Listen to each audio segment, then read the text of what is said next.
kelompok 5 akan memperkenalkan diri. Saya Gabriela Tabulandari. Saya Filia Amanda Mau. Saya Putri Atur Krima Susini Sludin. Saya Modesta Daipa. Saya Yohana Cinderella Alfian. Saya Frederico Varela Sis. Jadi di sini teman-teman, kami akan melakukan simulasi terhadap telur mengenai hukum Archimedes. Selamat menyaksikan.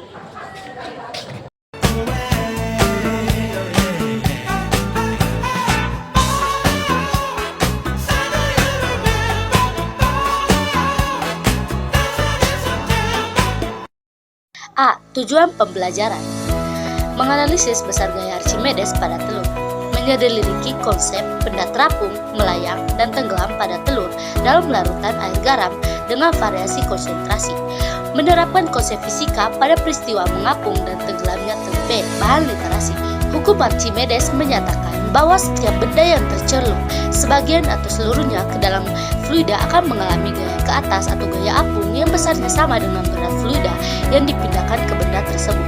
Gaya apung ini bergantung pada massa jenis fluida, percepatan gravitasi, dan volume fluida yang dipindahkan. Rumusnya F kali A sama dengan Rho. Pada praktikum ini, densitas fluida divariasikan dengan menambahkan garam. Semakin tinggi konsentrasi garam, semakin besar densitas air garam, sehingga gaya apung yang bekerja pada telur juga akan semakin besar. Kondisi terapung, melayang, dan tenggelam telur ditentukan oleh perbandingan antara gaya apung F kali A dan berat telur. Yang pertama, terapung. Gaya apung FA yang bekerja pada benda lebih besar daripada berat benda B. Yang kedua, melayang. Gaya apung FA yang bekerja pada benda sama dengan berat benda B. Yang ketiga, tenggelam. Gaya apung FA yang bekerja pada benda lebih kecil daripada berat benda B. Jadi, perubahan densitas air garam akan mempengaruhi gaya apung dan menyebabkan perubahan kondisi telur, yakni terapung, melayang, atau tenggelam. Alat dan bahan. Alat: aqua gelas plastik 3 buah, sendok plastik 1 buah. Bahan: air putih, garam halus, dan 3 butir telur mentah. Prosedur kerja.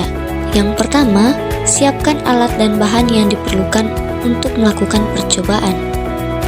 Yang kedua, buatlah label pada aqua gelas sesuai dengan tabel percobaan, di mana kami menggunakan label A, B, dan C.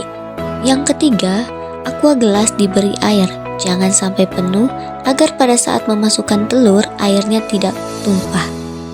Langkah yang keempat, pertama-tama telur dimasukkan dalam gelas yang berisi air tanpa campuran garam yang dilabeli dengan huruf A. Kemudian amati yang terjadi. Langkah yang kelima, gelas B diisi dengan air.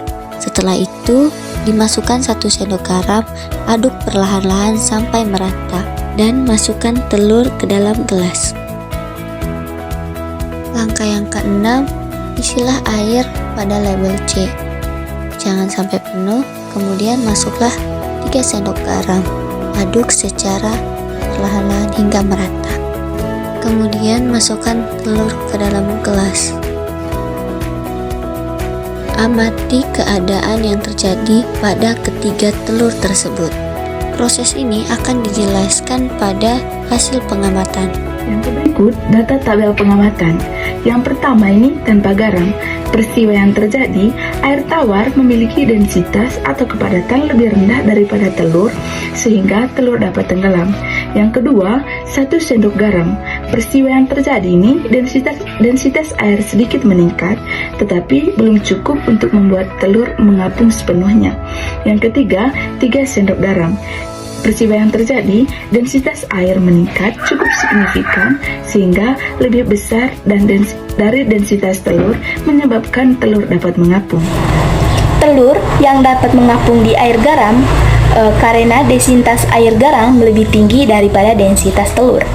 Yang pertama itu, ketika kamu menambahkan garam ke dalam air, garam tersebut akan larut dan membuat air menjadi lebih padat. Yang kedua itu, telur yang memiliki densitas lebih rendah daripada air biasa akan terapung di air garam karena air garam lebih padat dan mampu menahan berat telurnya. Telur yang dapat melayang di air garam karena air garam lebih padat daripada telur. Yang pertama itu, bayangkan telur seperti perahu kecil. Perahu dapat mengapung di air karena beratnya distribusikan secara merata di permukaan air yang luas. Yang kedua itu, ketika kamu menambahkan garam ke dalam air, air menjadi lebih padat seperti menambahkan lebih banyak pasir ke pantai.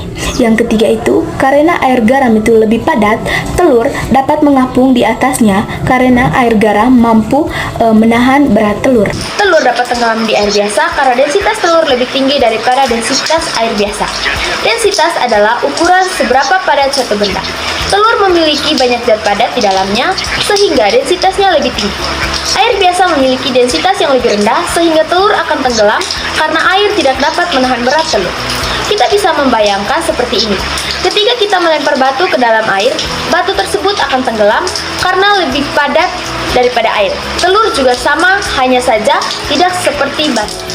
Kesimpulan kelompok kami dari praktikum hukum Archimedes pada telur yakni semakin banyak garam yang ditambahkan ke dalam air, semakin besar densitas air tersebut. Hal ini menyebabkan gaya apung pada telur meningkat.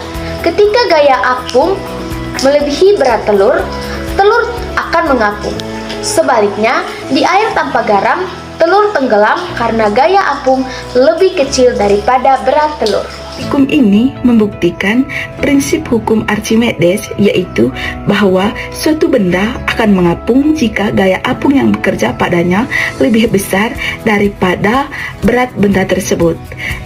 Densitas larutan atau air garam dapat diubah dengan menambahkan garam sehingga mempengaruhi gaya apung yang bekerja pada telur.